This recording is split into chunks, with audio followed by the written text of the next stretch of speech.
Hi y'all, I just want to show you a quick tutorial on using the North Carolina Digital Library. You get access through the Lincoln County Libraries, and if you do not have a library card as a student at Lincoln Charter, you are entitled to one.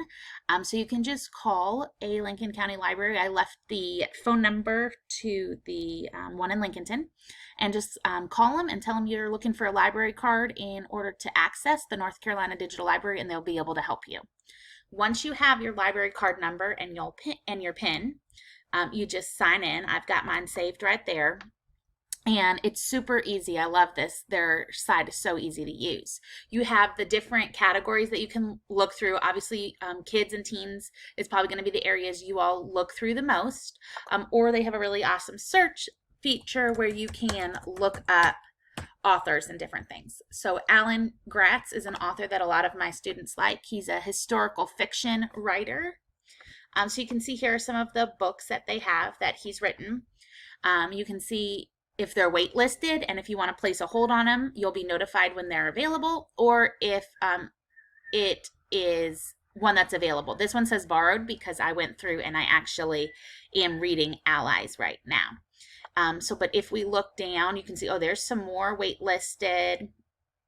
Wow, Alan Gratz is really popular. But let's say the Brooklyn Nine, it says that it is available.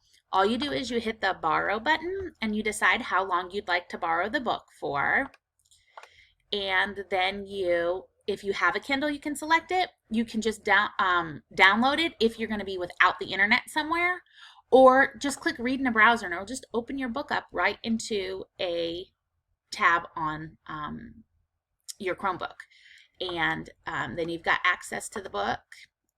The table of contents always looks a little different, but once we get to, there's the publishing information, first inning playing ball, and then there you go. You can see that you can just flip through and you can read the book.